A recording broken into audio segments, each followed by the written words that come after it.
Good morning. I'm here again, and today I clocked myself just to see how long it would take me from my front door to the work parking lot, and it took exactly 19 minutes. And that was even with a little goof that a couple of goofs that I did. One, I didn't have my key fob to hit the basement floor. You have to have your key fob in the elevator, so I had to dig for that.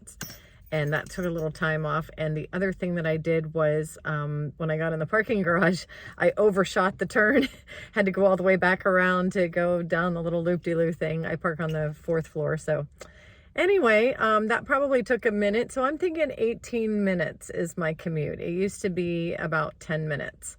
So that's not too bad, considering that I'm in the city. I'm getting it down.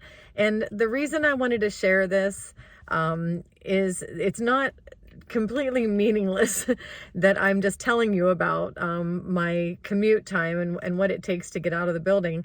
But cutting down the time, what that means to me is in the very beginning of this whole thing, in moving in, I had some, and I'm not going to call them fears. I wasn't afraid, just a little bit of anxiousness, I guess you could say. I was a little bit anxious about, learning the building, learning the elevators, learning what to use the key fob for and what I don't have to use it for. I have 2 sets of keys now, one that I use to drive with and one that I have my key fob and my door key on.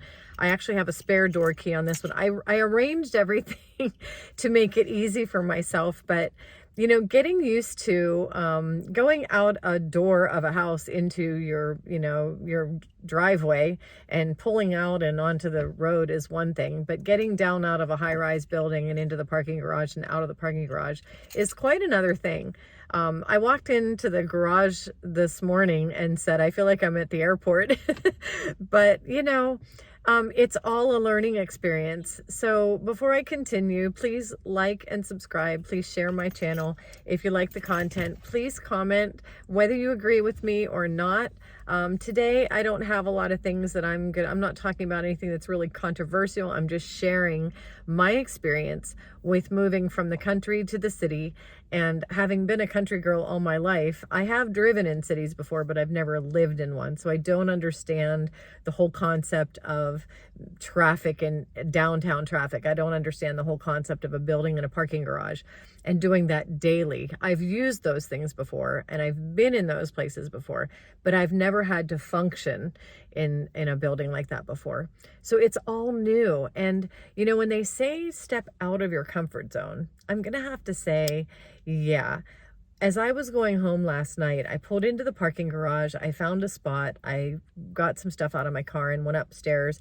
And I thought, boy, as I was walking from the parking garage into the elevators and down the long hall in the basement that it takes to get to the elevators to take me to the top floor, I was thinking, boy, did I ever knock myself right out of my comfort zone this time. Boy, have I ever done it this time.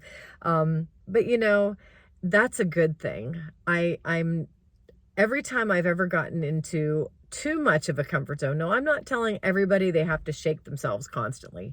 Don't shake yourself like a snow globe all the time. That might cause anxiety. But for me, I'm learning that when I get too deep into a comfort zone, too far into a comfort zone where I'm just sitting there and nothing's changing and nothing is growing and nothing in my life, everything is just so, there's nothing wrong with that. If that's the way, a lot of people live their lives and they just want everything to be settled, and there's nothing wrong with that. But for me and for some people, that need to continue to grow, that need to continue to learn, that there's a need to continue to seek and find more things in life that bring me joy. And in doing that, sometimes it requires removal from the comfort zone and entering into a place that is very uncomfortable. So this morning, like I said, I timed myself. I'm very proud of myself. It was like 19 minutes. It would have been 18 minutes, I think. And but other than those 2 little things that went wrong, but they're not really things that went wrong. I mean, I got out of there pretty easily.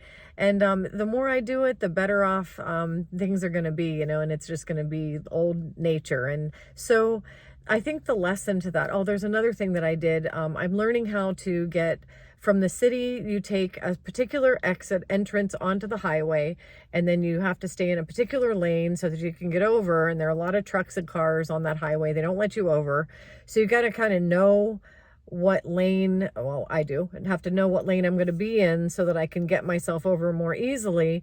And then I have to go back. I have to go all the way to the left and then all the way over to the right, and then back to the left and back to the right again. So I'm like doing a lot of this, but knowing when to move over and where to is, it's most easy to move over. Those are things I'm learning on the highway. It's like, stay all the way to the left, get all the way over. And then as soon as these people are done entering the highway from the right, now you're free to start making your way over to the right. You've got 2 miles to get over to the right now. And now you can go another 3 miles. You have that amount of time to get into the left. The reason you want to get into the left is because all these exits are going off. You don't want to end up on the wrong exits. You have to get all the way to the left, stay on that highway, and then you have 1.5 miles to get all the way. I mean, I'm learning these things quickly. And again, the reason I'm going through all this with you is because for me, learning these things, getting out of my comfort zone and learning new things is helping me so much, because first of all, it's given me the bravery to know that even at my age and even with disabilities, I can do it. It's teaching me and showing me that I can. It's taking me out of an I can't and I'm scared mentality, and it's putting me in an I can and I will mentality. And that is very important. It's important for my growth. It's important for my purpose in life. It's important to get me from where I was to where I'm going. And it's important for, I guess, what people call enlightenment, for my spiritual walk. Because rather than relying on my own abilities right now, I'm relying on the I know I am. I'm just, like I say in my other videos, part creator. I am participating in the creation of my life. And in participating in the creation of my life, I'm a doer and I'm a mover, and I can do these things. The Bible says I can do all things through Christ who strengthens me. And I am doing all things. If you're going to move mountains, you have to get up and get to a place where you're moving those mountains. Moving mountains, you can move mountains sitting at home in prayer. You sure can. But if in my case and in what I'm doing, I'm literally wanting to start moving some mountains. I'm literally wanting to make changes in the community. I want to take some homeless people off the street. I want to get some people fed. There are things that I want to do that are in the literal sense, in the sense of boots on the ground. And I'm not going to be able to do those things unless I get my boots on the ground. So all these things, this has all been a process. It's all learning experience. But I can do all things through Christ who strengthens me. And the Christ that strengthens me is the all, the I am, the one, the collective consciousness, that spirit of being, that spirit of togetherness, and that spirit that says that we live in the joy of our lives right here on earth as it is in heaven. So that's what I'm working on. That's where I am today. And I'm making progress, and I just wanted to share my progress. I hope that this is helping somebody. Please comment, let me know. If this is something that resonates with you, let me know. I'd like to share this journey with everybody. So with that, I'm going to go into the office. I hope you're all having a great day, and I will see you next time.